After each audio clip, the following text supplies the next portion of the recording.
ప్రస్తుతం కేసీఆర్ ఇంటి దగ్గర అంటే బంజారా హిల్స్ నందినగర్లో ఇప్పుడు ప్రస్తుతం కేసీఆర్ ఇంటికి జగన్ వచ్చారు. జగన్ ఇప్పుడు సీఎం హోదాలో ఈయనని కలవడానికి అలాగే ఆయన పరామర్శించడానికి లాస్ట్ మంత్ అంటే డిసెంబర్లో ఆయన తుంటి ఎముక ఇరగడంతో కొన్ని రోజులుగా ఆయన రెస్ట్ తీసుకుంటున్నారు. అది అందరికి తెలిసిన విషయమే. అయితే ఆ రెస్ట్ తీసుకునే సమయంలోనే ఇప్పుడు తెలంగాణ ఎన్నికలు ఓడిపోయిన సందర్భంగా కూడా అనుకోవచ్చు మనము. సో ఆయన్ని పరామర్శించడానికి అయితే ఇక్కడికి వచ్చినట్టు తెలుస్తుంది. అయితే మొదట 11:30కి బేగంపేట ఎయిర్పోర్ట్ నుంచి డైరెక్ట్గా నందినగర్కి వచ్చి ఇక్కడ ఆయన్ని కలవడం అయితే కలుస్తున్నారు. ఇప్పుడు ప్రస్తుతం లోపలికి వెళ్ళారు. ఆయనతో పాటు బీఆర్ఎస్లోని ముఖ్య నేతలు పాడి కౌశిక్ రెడ్డి కానీ మంత్రి తలసాని అలాగే దానం నాగేందర్ ఇప్పుడే వచ్చారు. ఖైరతాబాద్ నియోజకవర్గంకి ఎమ్మెల్యే. ఇప్పుడు ఆయన కూడా ఇక్కడికి వచ్చి ఆయన కలవడానికి వచ్చారు. అలాగే ఆర్మూర్ నుండి జీవన్ రెడ్డి కూడా ఇక్కడికి వచ్చి అందరూ ఇప్పుడు బీఆర్ఎస్లో ముఖ్య నేతలు అందరూ ఇక్కడ వచ్చి ఆయన్ని కలవడానికి అయితే వచ్చారు. ఇప్పుడు ప్రస్తుతం మనం విజువల్స్ చూడొచ్చు. ఇక్కడ జగన్ అభిమానులు, అటు బీఆర్ఎస్ అభిమానులు, అలాగే మొత్తం అందరు ఇక్కడ వచ్చి ఆయన్ని కలవడానికైతే వచ్చారు. ఇప్పుడు జగన్ని అభిమానులు అంటే తెలంగాణలో కూడా అభిమానులు ఉంటారు కదా, సో వాళ్ళు కూడా ఇక్కడ వచ్చి కలవడం అనేది కొంచెం విశేషం అని చెప్పుకోవచ్చు.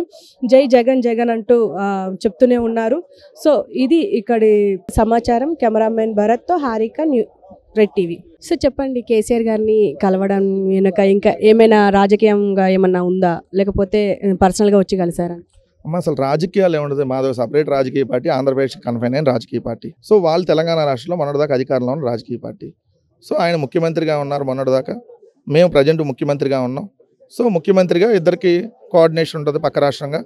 సో ఆయన ఏమన్నా సర్జరీ అయింది, హాస్పిటల్కి వెళ్తే మీకు తెలుసు హాస్పిటల్లో ఒక ముఖ్యమంత్రిగా జగన్మోహన్ రెడ్డి గారు వస్తుంటే సెక్యూరిటీ రీజన్స్లో పాపం అందరికీ కొంత ఇబ్బందికర పరిస్థితి ఉంటుంది. సో అదే ఇంటి దగ్గరకు వస్తే కొంచెం పీస్ఫుల్గా ఆయన ఎలా ఉందో తెలుసుకోవచ్చులే అని చెప్పి డిశ్చార్జ్ అయినాక వద్దాం అనుకుంటున్నారు. అంతకుముందు ఫోన్లో మాట్లాడుంటారు ఆల్రెడీ.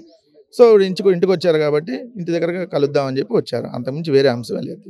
సో మీరు ఏపీ ఇప్పుడు వైఎస్ఆర్సీపీకి మీరు కార్యకర్త కాబట్టి ఒకటి అడుగుతున్నాను ఏంటంటే, ఇప్పుడు కాంగ్రెస్లో షర్మిల గారు జాయిన్ అయ్యారు ఇవాళ. సో నెక్స్ట్ ఓట్లు చీలే అవకాశం ఏమన్నా ఉందా వైఎస్ఆర్సీపీకి? ఇప్పుడు మాది ఏమైనా కాంగ్రెస్ పార్టీ ద్వారా వచ్చిన ఓటు బ్యాంక్. జగన్మోహన్ రెడ్డి గారు పార్టీ పెట్టింది ఇప్పుడు 2011, ఇది 2024. సో జగన్మోహన్ రెడ్డి గారు ఒకసారి అపోజిషన్ లీడర్గా పనిచేశారు, ఈరోజు ముఖ్యమంత్రిగా పనిచేశారు. ఇది కంప్లీట్గా జగన్మోహన్ రెడ్డి గారు ఓటింగ్. కాంగ్రెస్ పార్టీ ఓటింగ్ ఎట్లా అయింది? అయినా జగన్మోహన్ రెడ్డి గారు నా ప్రభుత్వ పరిపాలన బాగుంటే నాకు ఓటేయమంటున్నారు. దాంట్లో కాంగ్రెస్ పార్టీలో ఒక వ్యక్తి వచ్చాడో, లేదంటే ఇంకొకళ్ళు ఎవరో నలుగురు వ్యక్తులను కలుపుకొని వచ్చారో, లేదంటే కాంగ్రెస్ పార్టీ 4 పార్టీలతో పొత్తు పెట్టుకొని వెళ్ళిద్దా, ఇంకోటి వెళ్ళిద్దా, వస్తే ఏముంటుంది? ఆంధ్రప్రదేశ్ రాష్ట్రంలో కాంగ్రెస్ పార్టీ గుండు 0. 2014లో 0 అసెంబ్లీ, 0 పార్లమెంట్, 19లో సేమ్ 2% వచ్చింది. 2014లో ఇప్పుడు 1% ఉంది. ఏమవుతుంది? షర్మిల గారు జాయిన్ అయితే 1%, ఇంకో 1% వచ్చి 20% ఓటింగ్ వస్తుందేమో, ఒక అసెంబ్లీ సీటు కూడా రాదు. దాంట్లో మాకు వచ్చిన నష్టం ఏంది? కాకపోతే ప్రతిపక్షాలకు సంబంధించినటువంటి మీడియా జగన్మోహన్ రెడ్డి గారి దగ్గర పనిచేసినటువంటి ఒక 4 ఎమ్మెల్యేలు పోయారనుకోండి, జగన్మోహన్ రెడ్డి గారు పని అయిపోయిందని రాస్తారు. జగన్మోహన్ రెడ్డి గారి దగ్గర డబ్బులు తీసుకొని పనిచేసినటువంటి ఒక వ్యూహకర్త ప్రశాంత్ కిషోర్ వేరే వాళ్ళు డబ్బులు ఇస్తే పని చేస్తానికి పోయాడు అనుకోండి, జగన్మోహన్ రెడ్డి గారు పని అయిపోయిందని రాస్తారు. లేదు, జగన్మోహన్ రెడ్డి గారి దగ్గర ఒక ఎంపీ వెళ్ళిపోయాడు అనుకోండి, మేము సీట్ లేదంటే జగన్మోహన్ రెడ్డి గారు పని అయిపోయిందని రాస్తారు. లేదు, జగన్మోహన్ రెడ్డి గారికి సంబంధించి ఒక 4 కార్యకర్తలు ఎవరైనా ఒక గ్రామంలో అక్కడ లోకల్ లీడర్స్తో ఏదన్నా సఖ్యత లేక ఏదైనా వెళ్ళిపోయారనుకోండి, వాళ్ళని కూడా భూతద్దంలో చూపించి జగన్మోహన్ రెడ్డి గారి పని అయిపోయిందని రాస్తారు. జగన్మోహన్ రెడ్డి గారి పని అయిపోయిందని రాసిన ప్రతిసారి జగన్మోహన్ రెడ్డి గారి బలం పెరుగుతూ ఉంది. 23 మంది ఎమ్మెల్యేలు జగన్మోహన్ రెడ్డి గారి నుంచి వెళ్ళిపోతే ఆ 23 తెలుగుదేశానికి మిగిలిన మాకు 151 సీట్లు వచ్చినాయి. సో జగన్మోహన్ రెడ్డి గారికి ఎంతమంది ఎక్కువ మంది ప్రత్యర్థులు అవతలు వస్తే జగన్మోహన్ రెడ్డి గారి బలం అవతల అంత పెరుగుతూ ఉంటుంది. అంటే జగన్మోహన్ రెడ్డి గారిని ఎంత బలంగా మీరు కొట్టాలని చూస్తే మనం గోడకు బంతిని అలా బలంగా కొడితే అంతే ఫోర్స్లో మళ్ళీ ఎట్లా వస్తుందో అలా జగన్మోహన్ రెడ్డి గారిని మీరు ఎంత బలంగా కొట్టాలనుకుంటే మళ్ళీ అంత బలంగా పైకి ఎదుగుతూ ఉంటారు జగన్మోహన్ రెడ్డి గారు. మా బలం ఈరోజు 151 సీట్లు కాదు, 60% ఓటింగ్. మొన్న మాకు 151 సీట్లు 50% ఓటింగ్ వచ్చింది, రేపు 60% ఓటింగ్ రాబోతా ఉంది. ఎన్ని రాజకీయ పార్టీలు కలిసి వచ్చినా, ఎన్ని మీడియా సంస్థలు కలిసి వచ్చినా మాకు వ్యతిరేకంగా, మళ్ళీ చెప్తా ఉన్నాను, ఎందుకంటే మాకు బద్ద వ్యతిరేకంగా కొన్ని మీడియా సంస్థలు పనిచేస్తూ ఉన్నాయి. సో వాళ్ళందరూ తెలుసు తెలుగుదేశానికి అనుకూలంగా పనిచేస్తారు. ఎంతమంది కలిసి వచ్చినా వైఎస్ఆర్ కాంగ్రెస్ పార్టీ దరిదాపుల్లో కూడా రాలేరన్న విషయం గుర్తుపెట్టుకోమని చెప్తా ఉన్నాం. మేము మంచి చేశాం కాబట్టి, మేము ప్రజలకు మంచి ప్రభుత్వంగా మంచి పాలన అందించాం కాబట్టి మంచి చేస్తే మాకు ఓటేయమని అడుగుతా ఉన్నాం. ఇప్పుడు ప్రభుత్వం మీద వ్యతిరేకత అయితే కొంచెం ఉంది, దాన్ని ఎలా రెక్టిఫై చేయబోతున్నారు? ఎవరు చెప్పారు వ్యతిరేకత ఉందని?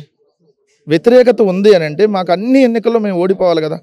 ఒక గ్రాడ్యుయేట్స్ ఎన్నికలను పక్కన పెడితే ప్రతి ఎన్నికల్లో మేము 70% 80% ఓటింగ్ సాధించాం.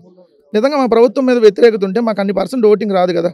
మా ప్రభుత్వం మీద వ్యతిరేకత ఉంటే, అవతల పార్టీల మీద నిజంగా అనుకూలతుంటే వాళ్ళు 10 రాజకీయ పార్టీలు కలిసి ఎందుకు వస్తాయి? సింగిల్గా వచ్చి సత్తా చూపేవాళ్ళు కదా. అంటే ఇది ఒక మైండ్ గేమ్. జగన్మోహన్ రెడ్డి గారి ప్రభుత్వం మీద వ్యతిరేకత ఉందని చూపించేసి ఏదో ఓట్లు దండుకోవాలనేది ప్రతిపక్షాల ఆలోచన. మా మీద వ్యతిరేకత ఉందా, మా మీద అనుకూలత పెరిగిందా రేపొద్దున 2024 ఎన్నికల్లో కనపడిద్ది రేపొద్దున. సో మేము ఒకటే స్పష్టంగా అంటున్నాం, మా మీద వ్యతిరేకత ఉంటే మీరు సింగిల్గా పోటీ చేసి సత్తా చూపించండి. అంటే మేము బలంగా ఉన్నాం కాబట్టే కదా, మా మీద అనుకూలత పెరిగింది కాబట్టే కదా మీరందరూ కలిసి వచ్చి ఏదో ఒక విధంగా కొన్ని చోట్ల డిపాజిట్లు సాధించుకోవాలి, కొన్ని చోట్ల ఏదైనా మెజార్టీ తగ్గించాలని భావిస్తుంది. సో మా ప్రభుత్వం మీద వ్యతిరేకత లేదు, మా ప్రభుత్వం మీద అనుకూలత పెరిగింది. ఇది రేపొద్దున 2024 ఎన్నికల్లో సీట్ల రూపంలో, ఓట్ల రూపంలో ఖచ్చితంగా కనపడింది. Thank you sir. ఇప్పుడు ప్రభుత్వం మీద వ్యతిరేకత అయితే కొంచెం ఉంది, దాన్ని ఎలా రెక్టిఫై చేయబోతున్నారు? ఎవరు చెప్పారు వ్యతిరేకత ఉందని? వ్యతిరేకత ఉంది అని అంటే మాకు అన్ని ఎన్నికల్లో మేము ఓడిపోవాలి కదా. ఒక గ్రాడ్యుయేట్స్ ఎన్నికలను పక్కన పెడితే ప్రతి ఎన్నికల్లో మేము 70% 80% ఓటింగ్ సాధించాం. నిజంగా మా ప్రభుత్వం మీద వ్యతిరేకత ఉంటే మాకు అన్ని పర్సెంట్ ఓటింగ్ రాదు కదా. మా ప్రభుత్వం మీద వ్యతిరేకత ఉంటే, అవతల పార్టీల మీద నిజంగా అనుకూలతుంటే వాళ్ళు 10 రాజకీయ పార్టీలు కలిసి ఎందుకు వస్తాయి? సింగిల్గా వచ్చి సత్తా చూపేవాళ్ళు కదా. అంటే ఇది ఒక మైండ్ గేమ్. జగన్మోహన్ రెడ్డి గారి ప్రభుత్వం మీద వ్యతిరేకత ఉందని చూపించేసి ఏదో ఓట్లు దండుకోవాలనేది ప్రతిపక్షాల ఆలోచన. మా మీద వ్యతిరేకత ఉందా, మా మీద అనుకూలత పెరిగిందా రేపొద్దున 2024 ఎన్నికల్లో కనపడిద్ది రేపొద్దున.